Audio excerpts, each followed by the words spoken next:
the auditorium. I would like to call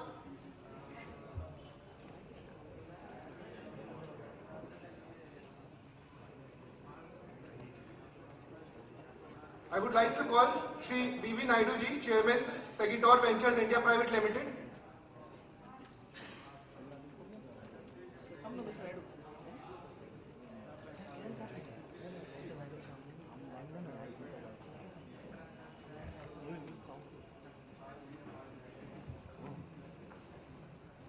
Can we have a huge round of applause for sir? Now, Shri Chanchal Kumar, Building Construction Department, Government of Bihar. तालियां रुकनी नहीं चाहिए थी.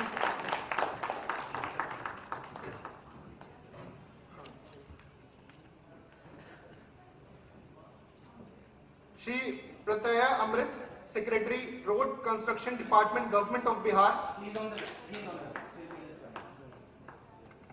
He is on the way, so he will be joining us. Shri Lokesh Lohia from Cisco. Shri Lokesh Lohia from Cisco. Yeah, he's coming. Please come.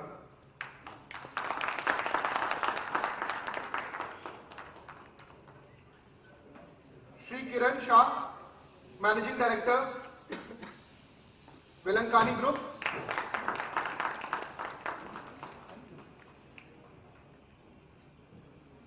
Shri Manoj Kumar Singh, Bihar Trade Tower.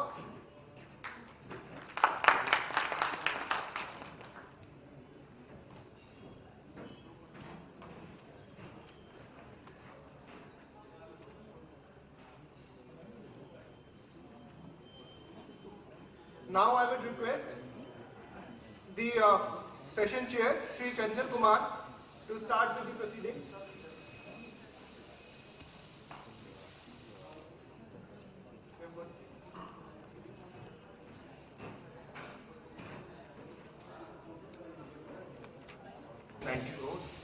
Right on the northwestern edge of Gandhi Maidan.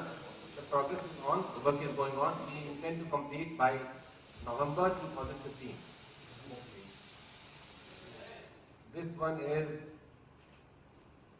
a 672 crore project. This is Kishanganj Agriculture College.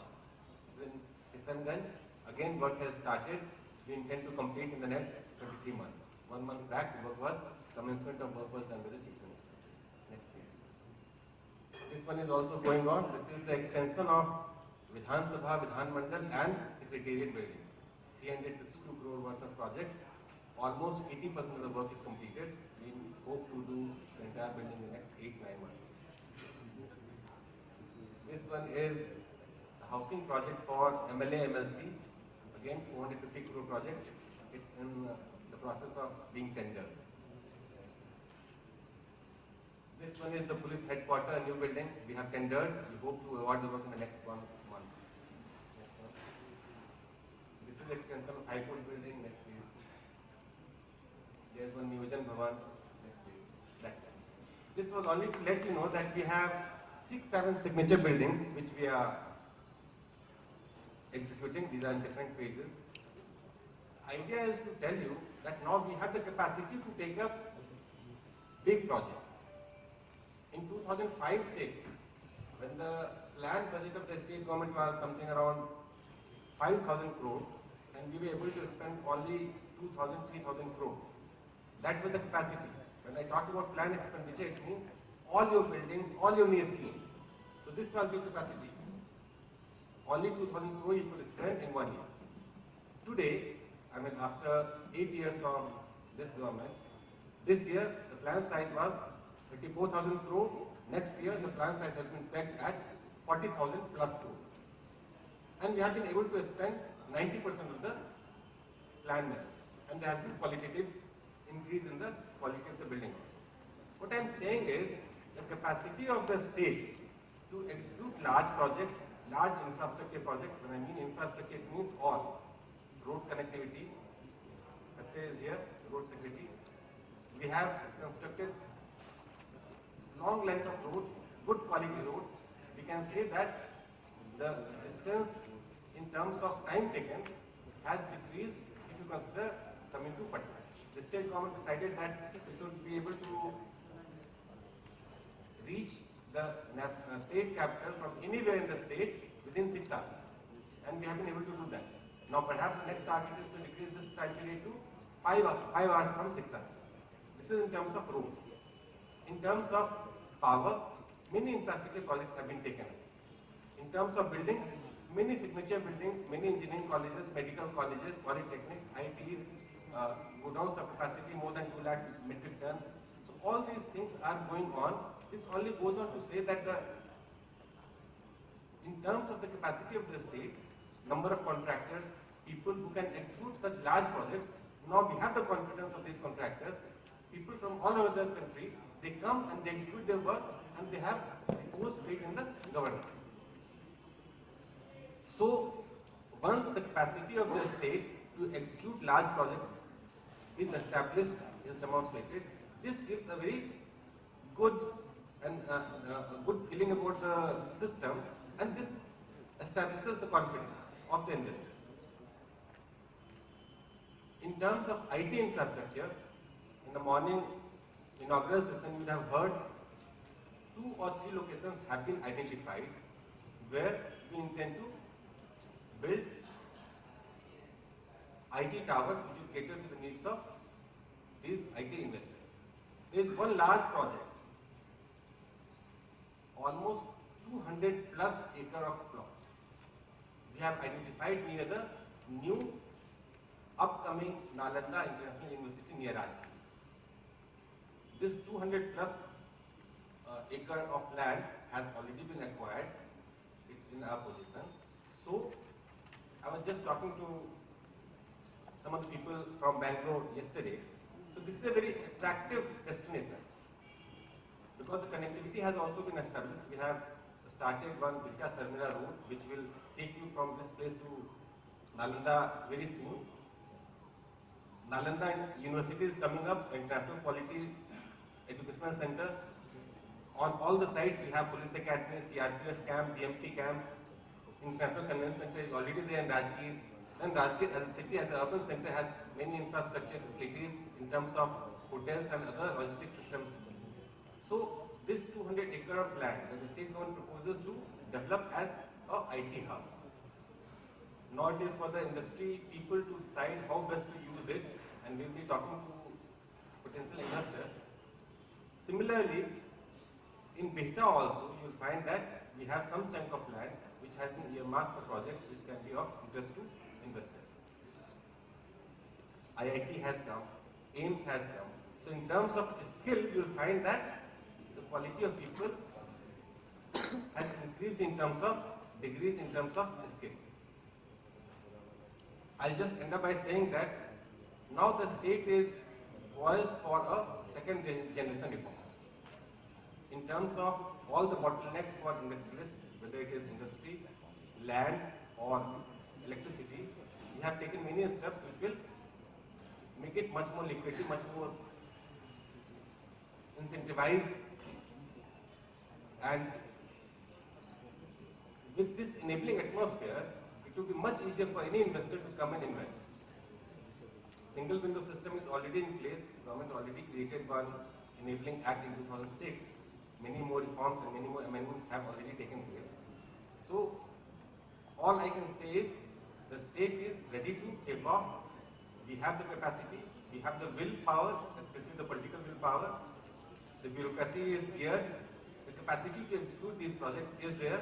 Now is the right time when the investors should come. Thank you.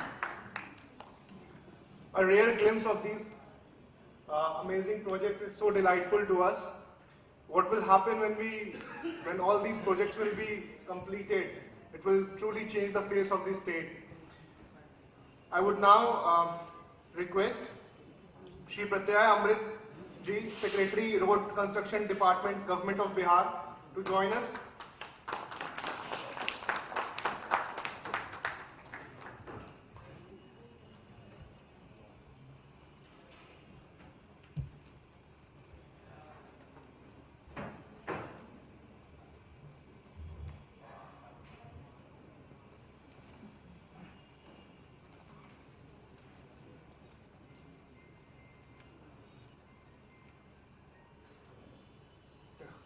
I would now request Shri B.V. Naidu ji, Chairman, Pekitor Ventures India Limited, to say a few words. I'll be very brief here because my colleague, Mr. Kiran Shah, he is actually an infrastructure expert. And when Bihar team came there to Karnataka, and we presented an integrated plan that what has been prepared under the Karnataka ICT group, which is driven by Mr. Kiran Shah. The overall, the integrated plan for that, implementing that infrastructure upliftment in Bangalore is 225,000 crores. So that's the kind of plan that Kiran has prepared, and he will be little more elaborate on those things. But just a couple of things, like Mr. Chanchal Kumar has mentioned, now this country, Bihar as a state is getting all the right ingredients that are required for the second phase of the growth in the IT. And also the couple of things what he mentioned about the IT city, 200 acres of IT city, and then IT towers in close to Patna. And these are all the right infrastructure in the right direction. However, I only wanted to just request the state government is when you plan this infrastructure and plan it in a manner that it would be attractive even for the real estate developers to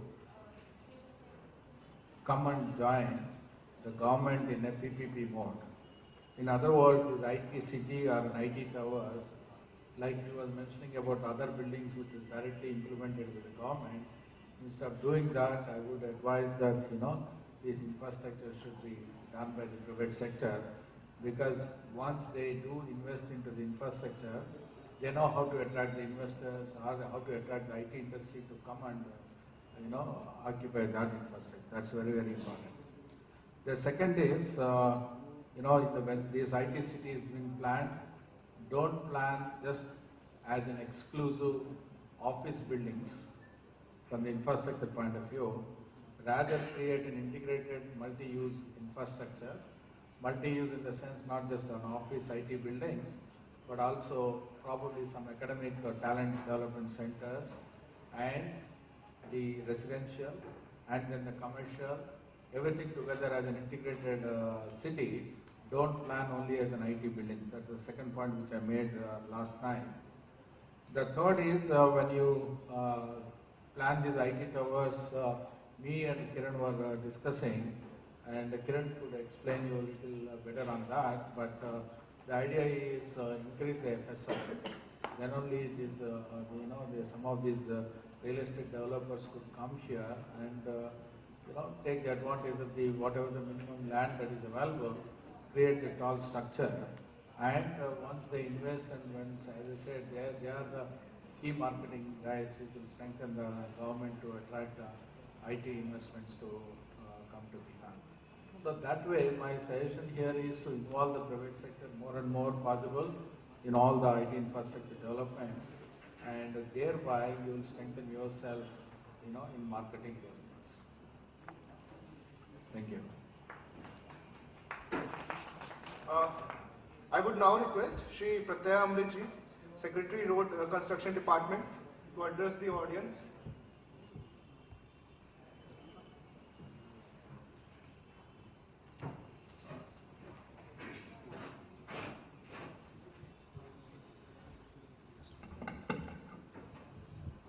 Thank you so much. First and foremost, let me extend a very warm welcome to a state where we worship the setting sun also. I would take this opportunity to congratulate IT department for this wonderful initiative and for giving us this opportunity to interact with you all.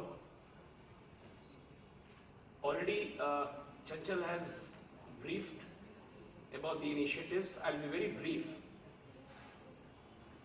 I'll start with the PPP, Public-Private Partnership. In 2004 and 5, in Bihar, the roads of Bihar were a subject of ridicule. We could not distinguish between a pothole and a road. And I remember, Chanchal would agree with me, that when we were the district magistrates, and during elections, since elections are going to be held very soon, when we used to get observers from outside state, we used to tell them not the distance, but the hours, the time. We never used to tell them that it's 10 kilometers away. We used to tell them it will take you 1 hour, it will take you 45 minutes. Traveling from Patna to a place like Nalanda, Patna to Sitamarhi, unthinkable. 6 months you could not reach Sitamarhi because a bridge called Katonja was pending for last 13 years. With this background, it's very important. And today, in 2014, we are participating in a seminar of this kind. It gives me personally immense pleasure to tell you now that today the roads of Bihar are being talked about not only nationally but even internationally. We started this journey in 2006, and with all humility, let me tell you, I still feel we have just begun, because this is one area where you have to keep learning. In this last 6-7 years, we have constructed more than 19,000 kilometers of roads.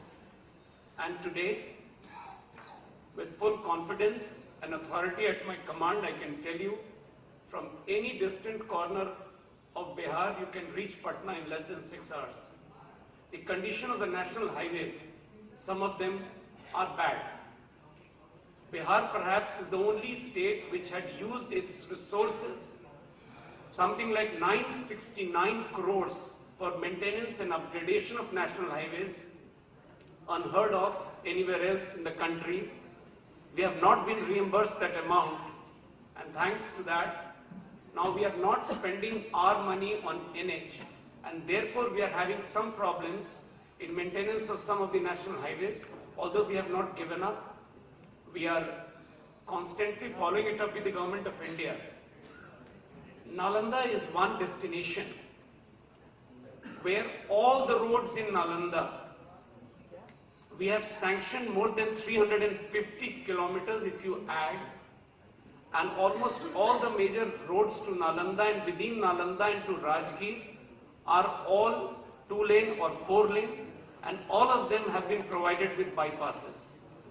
As Chanchal was mentioning, with the kind of activities going on in Rajgir and Nalanda, we have given utmost importance to that area, and our goal is only one, that another 2 years from now, you should be in a position to reach Nalanda in less than 2 hours of time.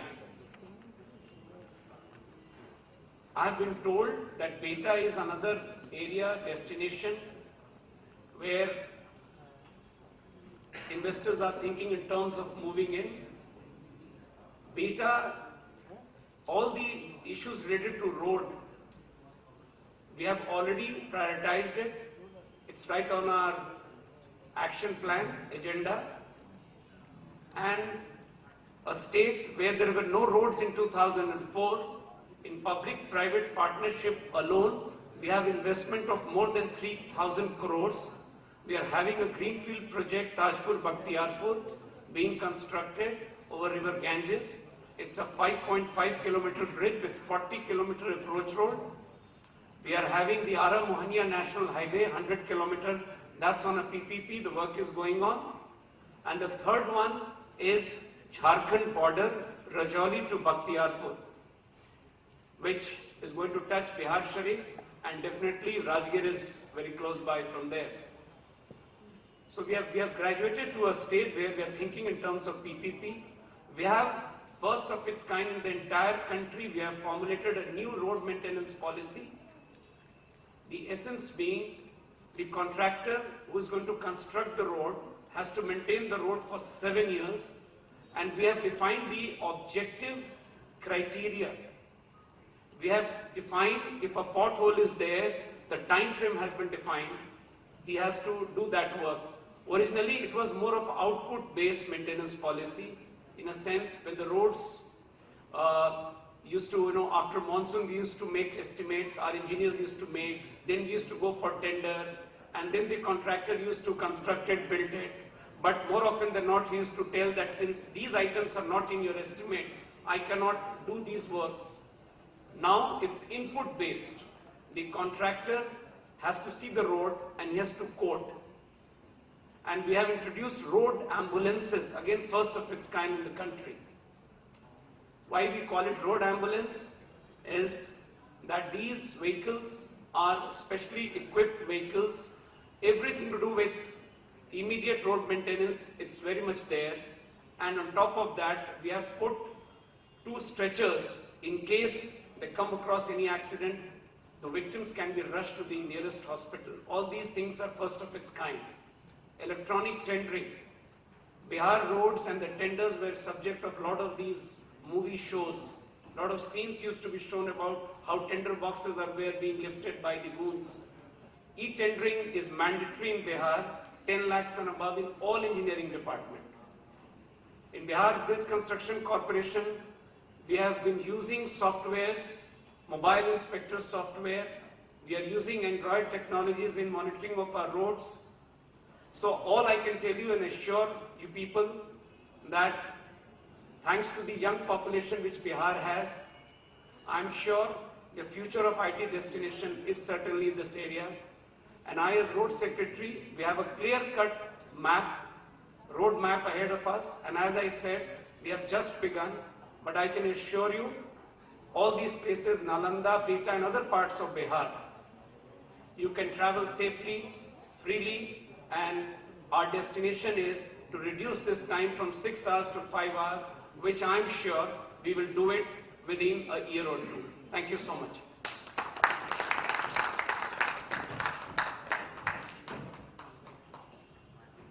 I would now request Shri Lokesh Lohia ji to address the audience.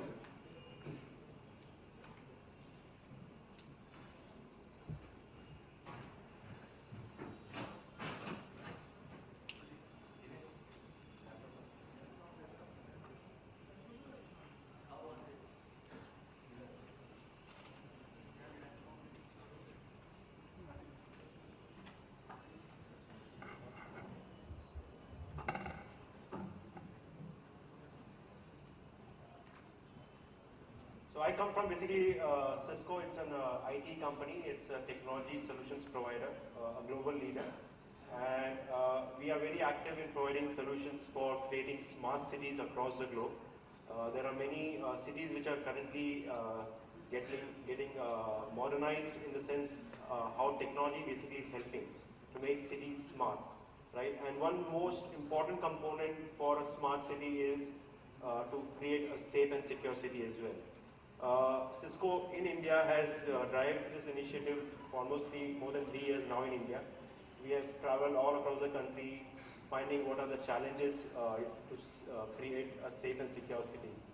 And basically what I'm going to talk about is how technology helps to help the government, the police team and the other security responders to create a safe city.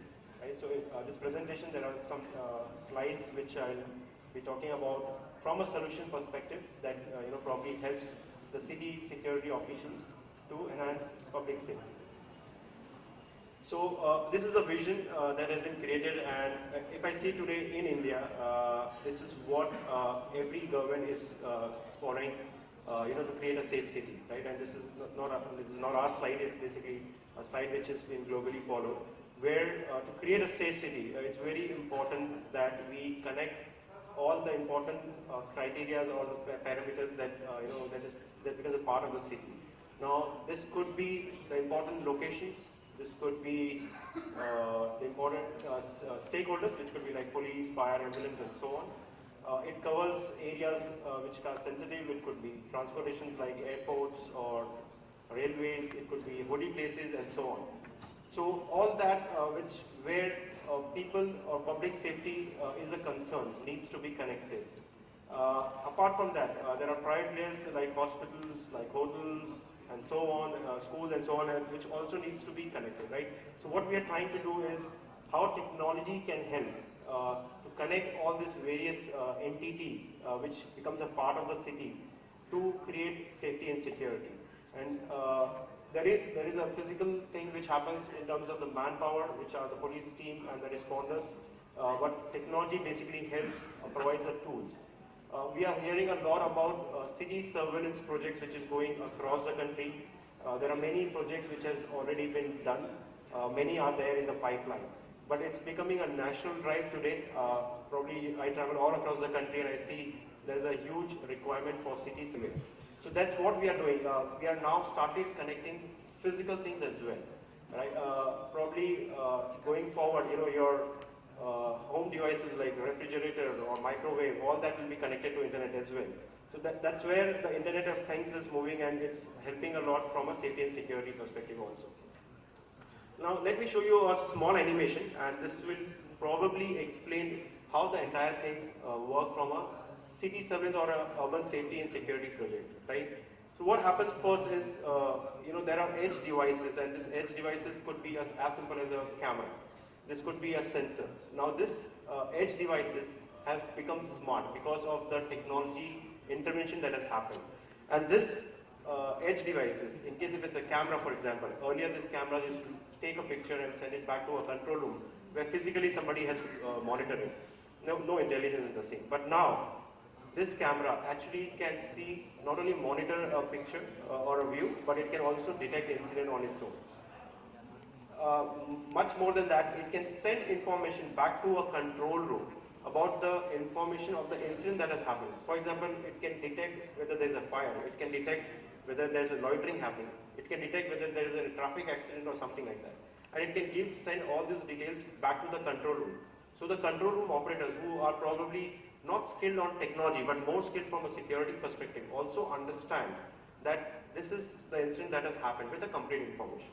What it also does basically is, after the assessment of the incident has happened, it actually pushes it on a screen. So few examples, like in Delhi, there are thousands of cameras. There's a project going envisaged for Mumbai where there are going to be 6,000 cameras. Now imagine if there are so many cameras going to be in a city, how you're going to monitor all those cameras.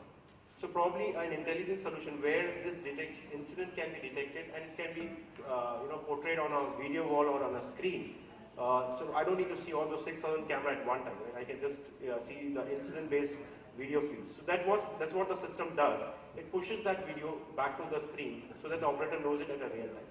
What more the solution also does is that you can send these video feeds actually for public messaging. So a lot of cities are going for variable messaging screens, digital signage screens and so on. And this is probably giving information on traffic or some government messages that they want to push on. The same screen probably can be used for public messaging in case of safety and security. So I can say that probably there's a incident that has happened in so-and-so location, or there's a fire in a building and so on. So the system is completely compatible to do that. What more the system does? Now the most critical part of safety and security is the response. If I see, and I come from Mumbai, so I see the most of the incident that has happened, right? And especially the incident that happened in the Taj Hotel and the neighboring areas. The weak part was probably the response, right? We had a good response team there. There was army which was waiting for some instructions outside. There was police team who were not sure about the what's exactly happening inside the building and so on. The response was very weak, and probably a lot of mishaps could have been avoided if the response was good, right? So what the solution does is, this solution creates a response mechanism as well. And when I say response, is that the most important part of the response is the communication. Now what happens is that a police, for example, uses a device called as a walkie-talkie or a push-to-talk kind of a device, which works on a certain frequency or a channel, which will not talk to your normal mobile phone. In case of incident, this is where the communication gap arises, because police cannot talk to fire, they cannot talk to ambulance, they cannot talk to the decision makers who are probably sitting somewhere else, and no response happens on a real-time event. This solution, basically what it does, which is an architecture for any city surveillance today, is that at the time of incident, it can integrate all these communication devices. Now this could be audio devices, this could be video devices, it doesn't matter, right? What it also does is, it creates virtual groups. And when I say virtual group, in the sense that probably if an incident has happened in a city, which is basically could be an attack, the key decision makers or the key responders for that can form one single group. Similarly, for example, there could be fire in a building, a prestigious building in a city. There's a separate team or a different kind of responders that are required. They can form another group. So all that, multiple groups can be formed, and on a press of a button, all that team can be connected so that they can start sharing information and start taking action at real time. So that's where the solution helps. So it's a pretty holistic solution in the sense it's just not about monitoring or detection. It talks also about assessment and response, which is something which is probably missing in the current security architecture. So this is what it does. It sends this alerts to various communication devices. It patches all the different stakeholders of security, brings it on a common platform. Now, this is a design basis, and this was designed by, we did a lot of proof of concept across the country. Actually, we have completed one project in Navi Mumbai. This is probably the first smart city surveillance project of India. And based on the various demos and proof of concept that we have done across the country, this is the design basis that we have created, which talks about having a command and control center where all your video feeds or all your alert management happens, right? You'll have a lot of cameras and sensors as well, and these are all smart cameras and smart sensors which can be deployed all across the city. You will have a network. Now, this is the most critical component because most of such projects fail because they are not connected. I can give you an example of at least 3 or 4 cities which have got such solution probably 4 or 5 years back, which was deployed, but they are not working because of a weak network, because of the network failure that happens. So network actually plays a critical role, which connects all your edge devices to your police stations, to your control rooms, and so on. Right? There are smart features available like video analytics, and I will show a video for that also. Most of the city officials are asking for number plate recognition, and this is basically to have a complete database of the vehicles entering the city, leaving the city, or basically if you want to detect the vehicle movement. And of course your response mechanism, which is critical. So this is how the architecture looks. Let me show you another video, which is how a control room looks. And since we have short of time, so I probably may hurry up here. So this is how the console looks in a police control room, for example, right? Where I can actually plot entire city. Now I can see a red light coming in. So actually this is showing that alert or an incident has happened at particular location and it becomes red, right? Based on few clicks, I can actually go into finer details. Now, what we see here is an example of airport, but this could be any city or any building or any campus, right? What we have on the left side is the different locations and the areas, right? So, for me as an operator, it's become very simple, to just do the monitoring part. Now, on the same screen, I am able to see a video. Now, I want to see what happened half an hour back, because a live video probably is telling me what's happening now, but probably 15 minutes or 30 minutes before video will give me correct information. So I can see a recorded video as well. All these operations happen on a single screen and can be operated by a single person, and a very user-friendly function, right? What it does more is it can tell you the type of incident, it can tell you the intensity of the incident. It can be escalated if nobody has responded. So there's an operator who is not there on a seat and the incident goes unattended. So it automatically can get escalated and so on. So these are some videos which shows about video analytics features, which is becoming a new requirement for any urban safety and security projects. And what the system does, and I'll show you some of these videos. So in this case, for example, if somebody is trespassing a perimeter, right, or a line, it gets automatically detected. The red line here actually is a virtual line which the people there cannot see, or the person there cannot see. It can be seen only by the operator who has created it virtually there, right? So anybody crosses that line probably can be detected, and it could be over the fence or under the fence. It doesn't matter, right? Similar example here is it is detecting traffic congestion.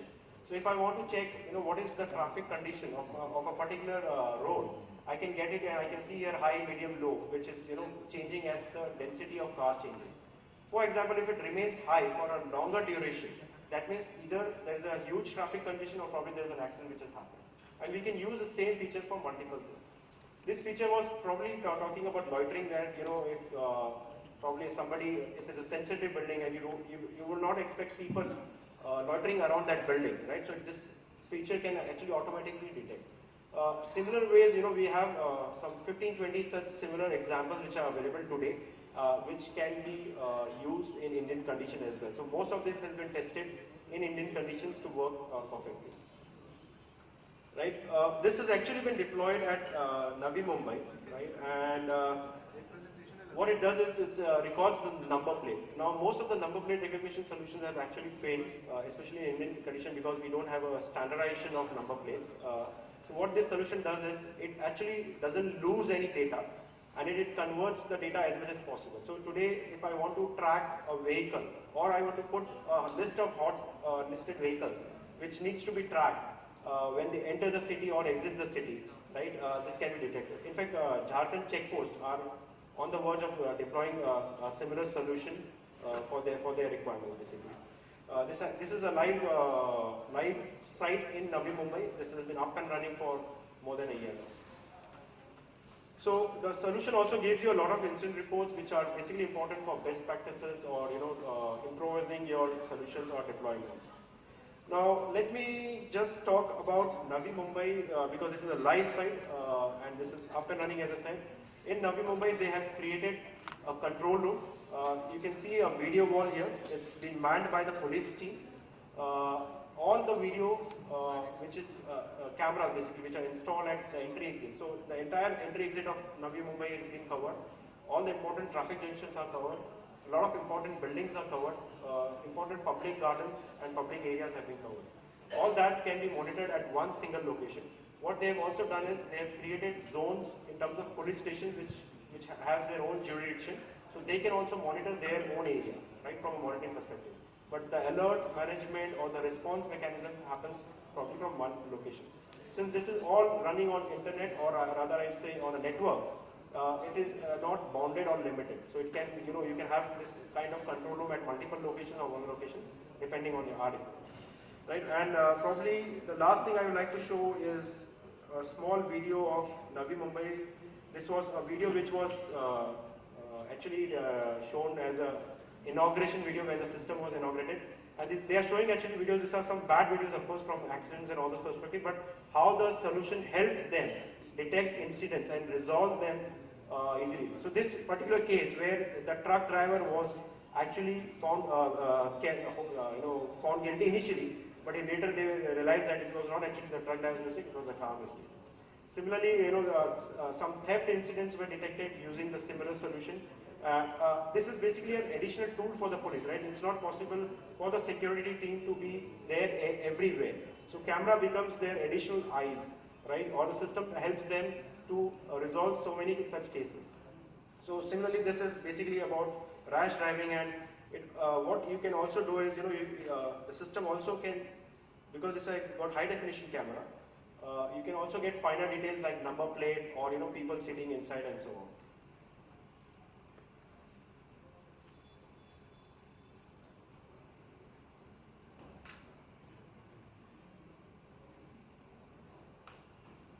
So you can see that because of the good picture quality, you can actually zoom in and get the number plates. Similarly, you can actually see people. So let me just rush through some of them. These are some of the some accidents which have been detected.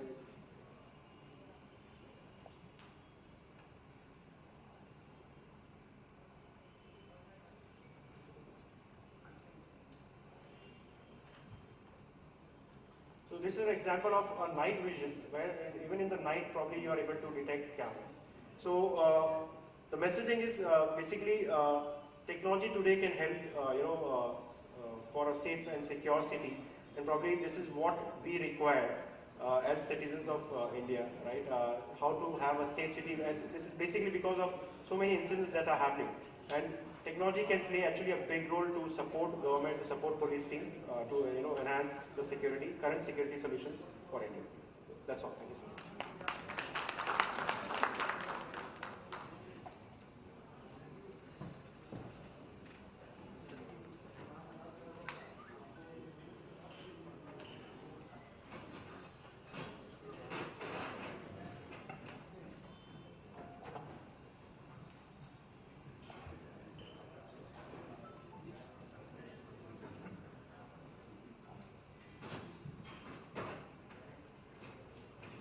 Thank you so much, sir. I now request Shri Kiran Shah, Managing Director, Vilankani Group, to address the audience. Good evening, everybody. You know, inviting IT industry to any state is a blessing and a curse. Blessing because it creates new jobs, reasonably well-paid jobs. For every one IT job, you add another 3 non-IT jobs. So these are all the good side of it. But it can create a mess to your city completely, whether it is Bangalore, whether it is Chennai, whether it's Pune, whether it's Hyderabad, whether it is Gurgaon or Noida. I think the IT industry has messed up pretty much every city because the city was not ready with the infrastructure which is required to support an IT industry.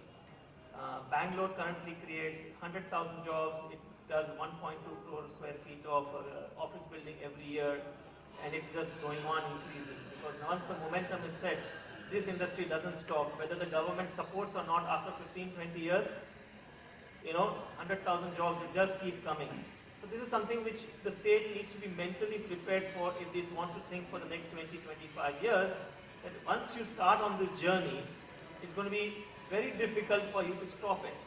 So unless and until you are mentally prepared to build infrastructure on its own for such a industry, you will see that you will come short. For example, in Bangalore currently, for 1 acre of office building, they add about 1,400 employees per acre. So that's the density which they are building high rises and doing 1,400 employees per acre. So if you are having a 25 acre or a 50 acre physical commercial area, you're talking of 70,000, 7,000 people who will be over there, or 70,000 people. So that's the sort of planning which is required. For every 10 people, you have 2 vehicles, so you are talking of roughly about 280 vehicles per acre, and then you have to think through how will these vehicles come in, go out, and things like that. That's why what Mr. Naidu suggested, that we need to have integrated development where walk to work or a public bus could be taken to reach the workplace of an area. So this is what what IT industry can do to you, and knowing India's growth and how India is going to grow over the next 20-25 years, I'm sure that Bihar in 20-25 years will need 1 crore square feet of commercial space every year, and that's the planning. If you guys are able to think through today, you will at least avoid some of the problems of Bangalore. You may have newer problems, but at least the older problems, known problems, you will avoid. So that's the robustness of planning which is required to put this industry in place. In terms of electricity and all, these are all given things. They need 2 sources of power, each independent of each other, so that if there's a breakdown from one source of power, you get from the second source of power. So those things are all doable, but keep in mind that infrastructure planning, while it looks simple, it is not as simple when the momentum starts. The first 200 acres, great, you will do everything fine. The problem is when 2,000 acres will start getting used. And that's when you will realize that you have totally lost control of your city. It's all sorts of services which need to be thought through. And that's the only suggestion I can give as you go forward in making an integrated. You will have to involve the private sector in this entire development, because without that, it won't work. Bangalore didn't do any much on the government side, buying the first one, that too, they didn't build it. But once the private sector takes on, your industry will go very fast in this area. Because most of Bangalore, people credit Infosys and Wipro, they equally credit the developers of Bangalore who made this space available and are still making space available for them. What companies, when they decide to put to a location, what they look at is easy for transport of employees, they look at power stability, they look at ability to grow in a place. They will start with 50 jobs, in the second year they will move to 300 jobs, in the third year they will move to 1,000 jobs, and in the fourth or the fifth year they will move to 3,000 jobs. So ability to grow in an area is equally important for them to select you as a destination. So these are the thought processes which you'll have to put in place as you build and plan your infrastructure build out, even in that 200 acre plot. That this is a 10 to 12 year exercise, and it is not an exercise where you will put up a building and everybody will show up. Today the cost of construction across India is the same. In fact, Bangalore is the cheapest cost of construction because their volumes are huge. They have, plates of 100,000 square feet per floor plates also. So they are able to put in 1,000 employees a floor and things like that. So that's the thought processes with Bangalore has developed. So you will have to realize that you're not only competitive on terms of real estate prices is not your advantage. Your advantage will be how do I make sure that the companies who put in people here are able to implement their work with ease, go in, go out, and that's very critical. And so with that, I will give it to the next speaker and see, and if you have any questions for later on, I'm happy to take them.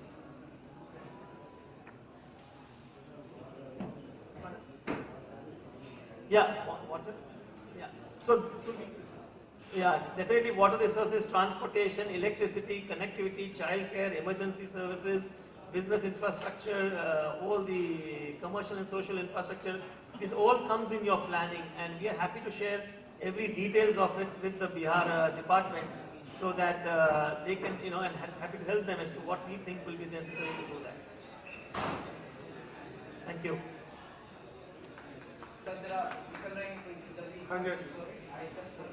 As sir is leaving, we will have a quick felicitation. Can we have a huge round of applause?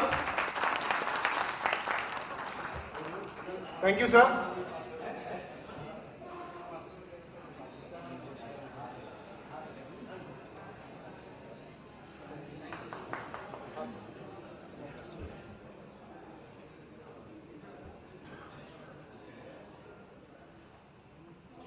Now we will have a walkthrough from the architect Manoj Kumar ji. Bihar Trade Towers coming up with IT Park in Patliputra industrial area. Please come, sir.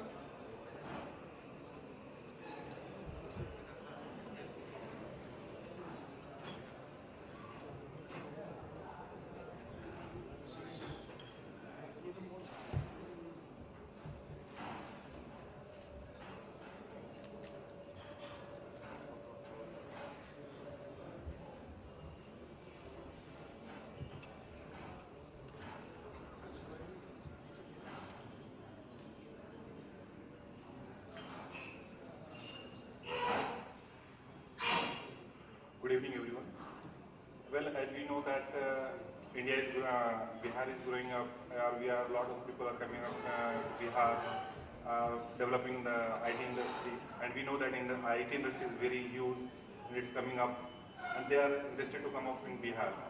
And we have started one project that IT Park, that is Bihar Trade Tower, which is going to construct in Patliputra industrial area, where the area is 5 lakh square feet is going to be constructed.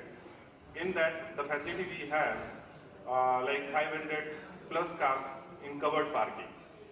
And I think what I was saying, I'll go with the walkthrough, which will help us to understand what kind of things is coming up.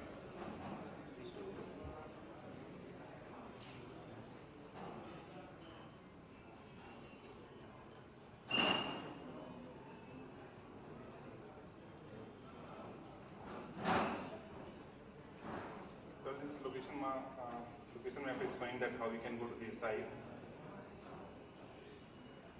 We know that PM Mall and like Hyundai. This is the building, looks like this. After the finishing, it will look like this.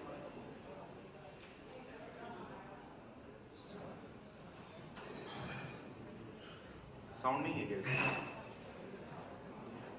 Sound.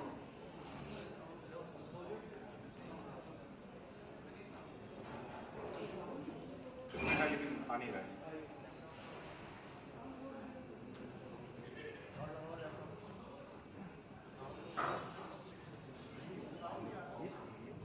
This is a 5 lakh square feet is going to construct a built-up area. One plate area is 47,000 square feet.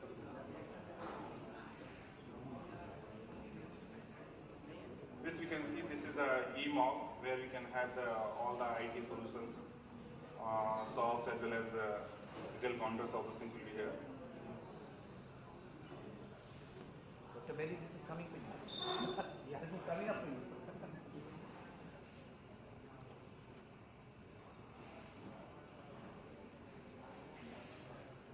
Your construction has started?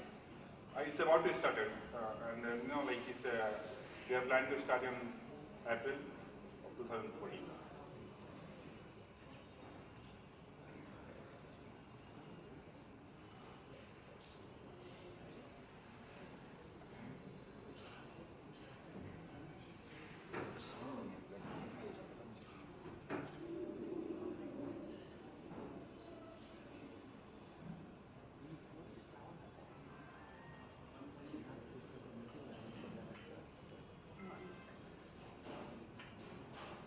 food court what we have.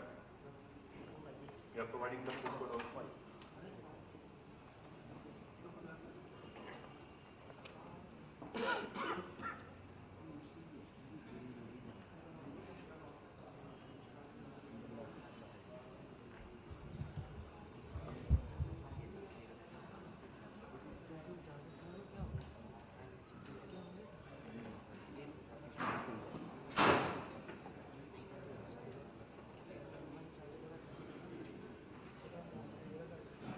This is the conference hall. Like in IT Park, we have the two towers. As you seen that two towers is there. For that, we are having the conference hall. Like we can have the common conference.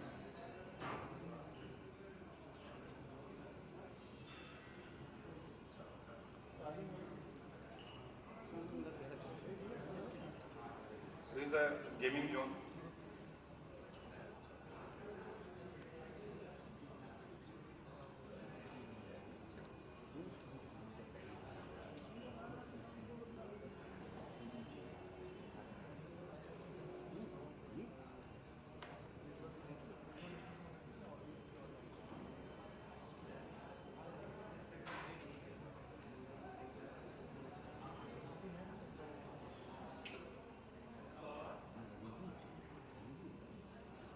This we have the gym.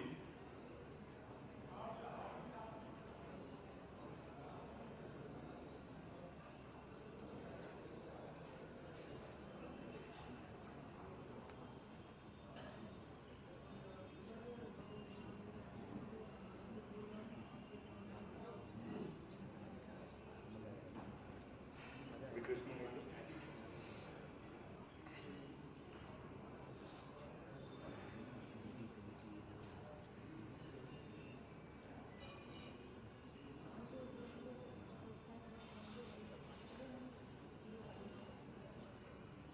Spa.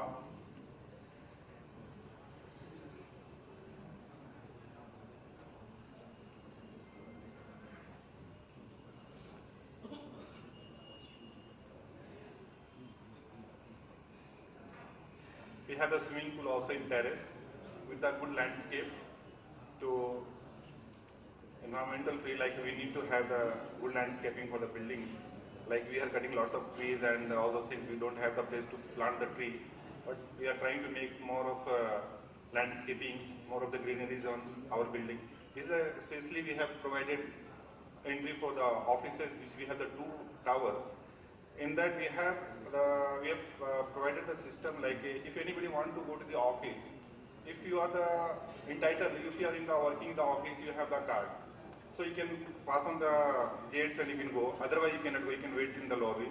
Or the related person who in which office you want to go, they will give you the permission. That kind of sort of things we are trying to make it here. So we'll have the more security that no unwanted people come. They can come to our office. They can. This is our office entry.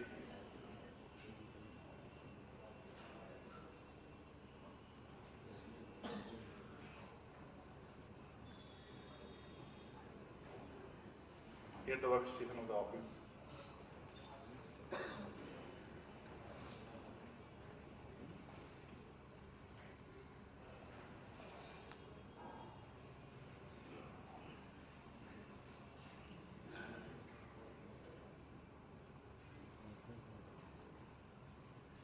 That's it. Thank you, sir.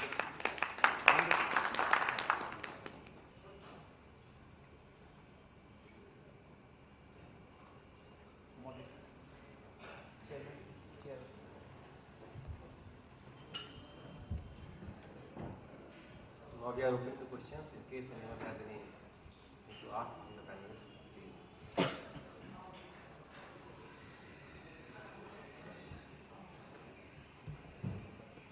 Sir ये building construction से related में हम लोग बात कर रहे थे। Japan के इन्वेस्टर का ग्रुप था और बिहार जापान फोरम भी एक है।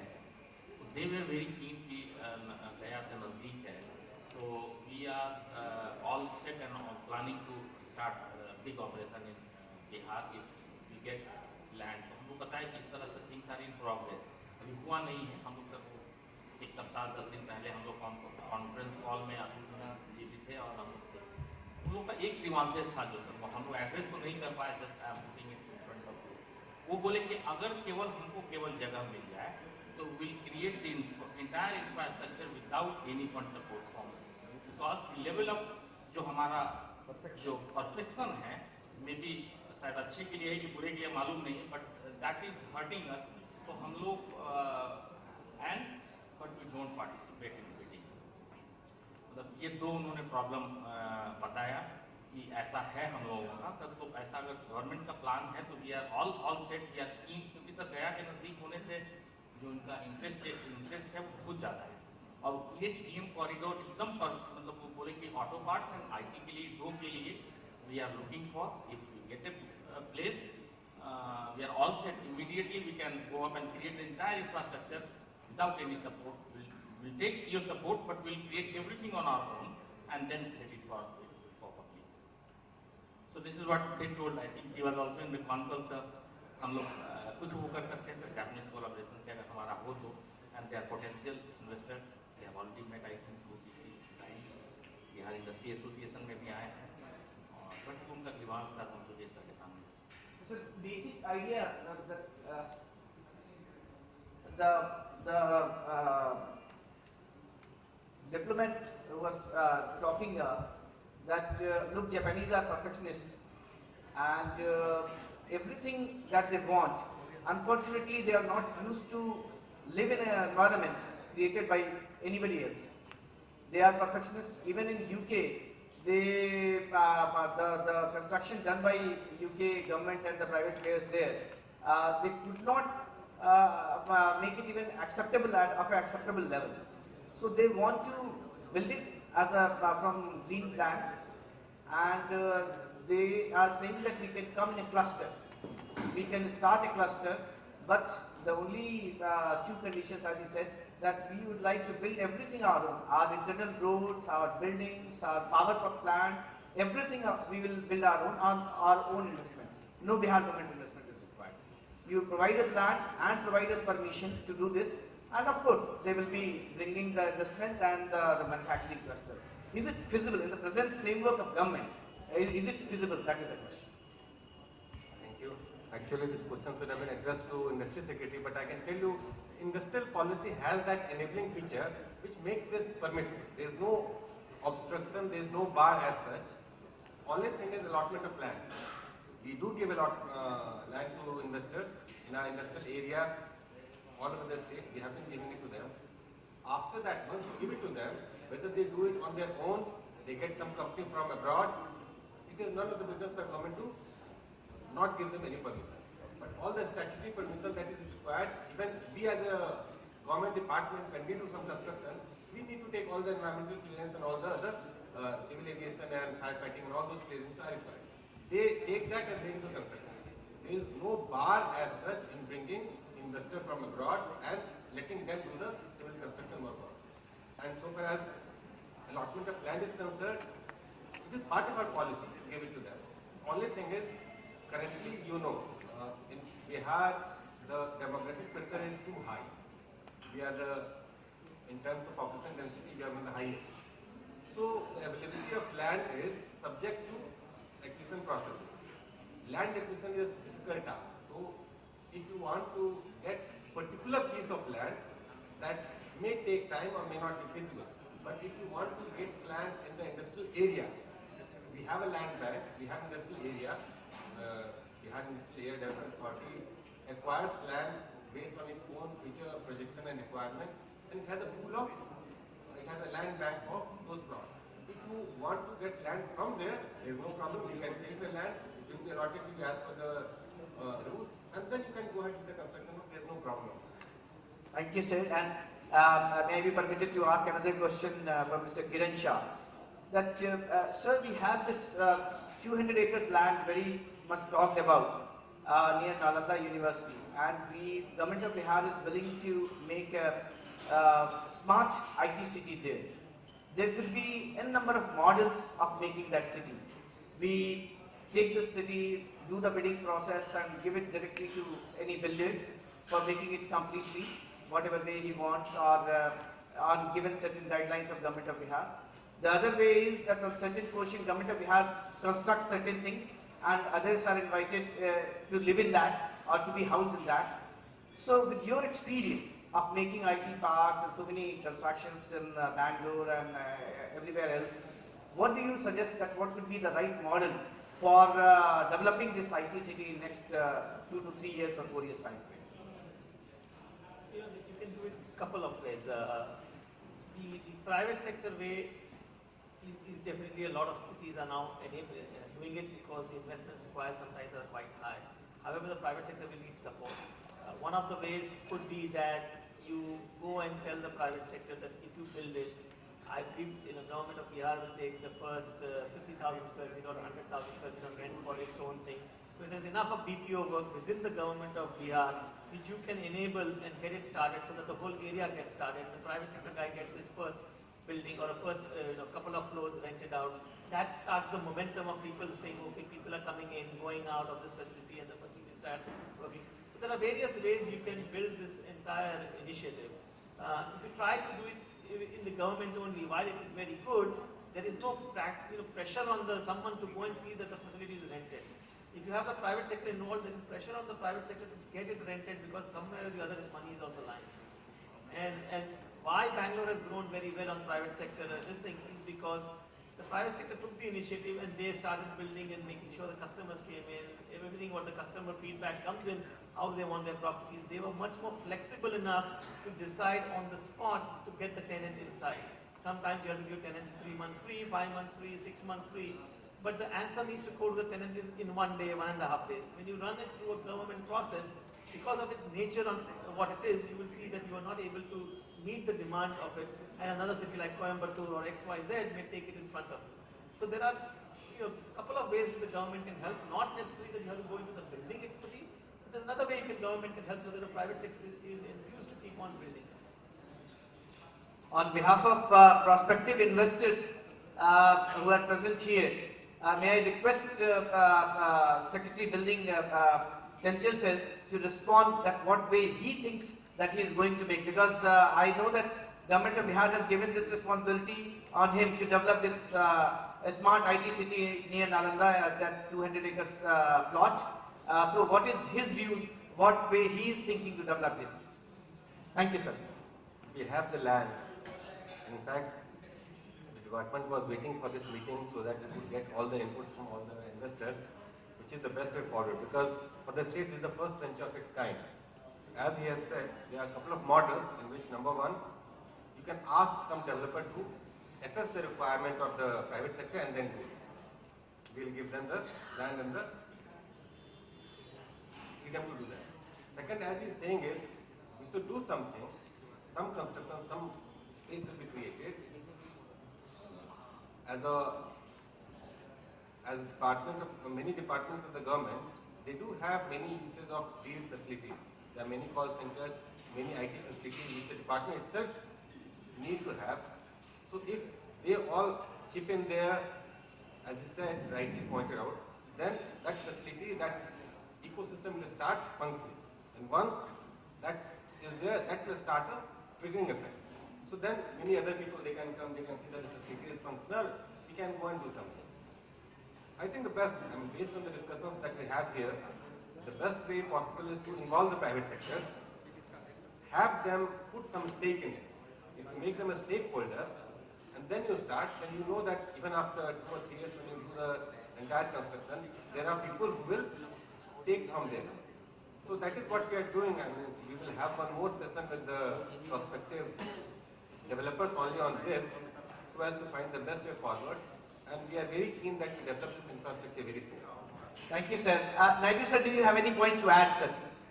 I'm just wondering, somebody asked about this Japanese cluster, if the interest is so high, why are you not thinking about Japanese cluster being developed in this place?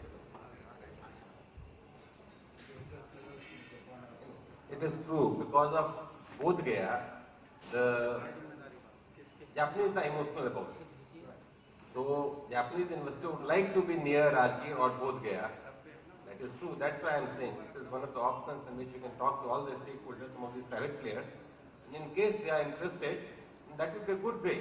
Instead of the government doing that construction and taking that responsibility, it should let them do it and provide all the facilities that they require. Thank you. Just to add, because they would bring that much investment.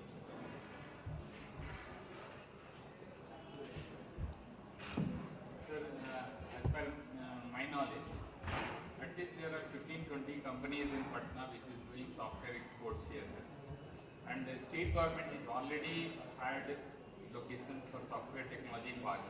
Can we have a policy for say next 1 year or 2 years time that at least those companies at least are provided? So a eco-culture will start at least at beginning in Patna, and with those facilities and the software technology park is basically subsidized and given to those companies, so that rather than being in the rented offices, they are as part of, and a culture will start to. So this is one.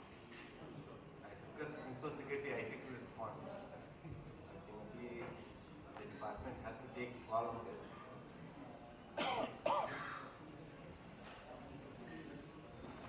I will only say, don't worry. Yesterday evening, we got what we wanted, and now whoever is intending to come and get what kind of support will not be disappointed. Thank you, sir.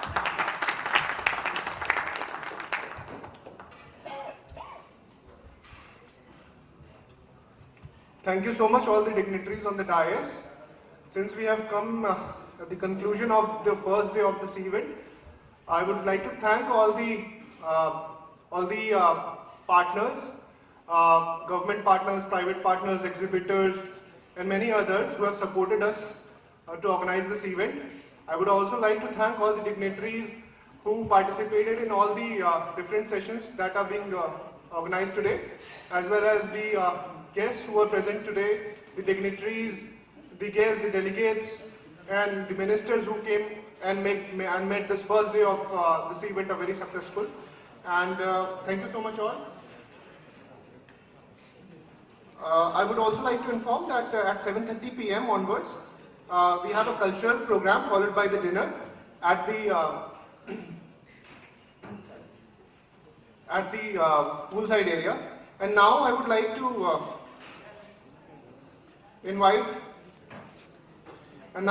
to invite Shri Atul Sinha, MD Beltron, to felicitate all the dignitaries on the dais.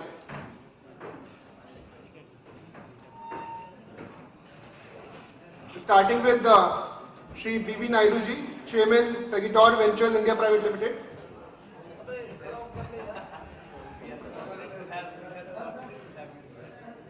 Can we have a huge round of applause? I know it's the end of the day, but then tomorrow again we have to be here.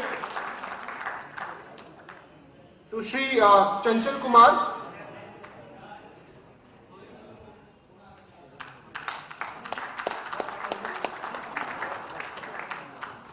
To Shri Pratyaya Amrit. To Shri Lokesh Lohia.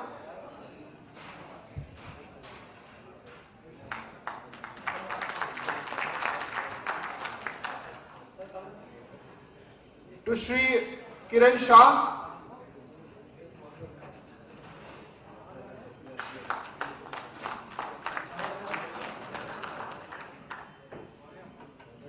And to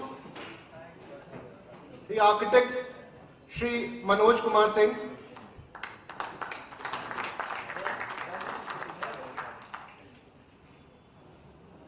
Thank you so much everyone for being here. Tomorrow again we will be meeting at 9:30 a.m. The theme of the first session is Emerging Technologies, Big Data Analytics, Networking, Cloud Computing and Security. Thank you so much all.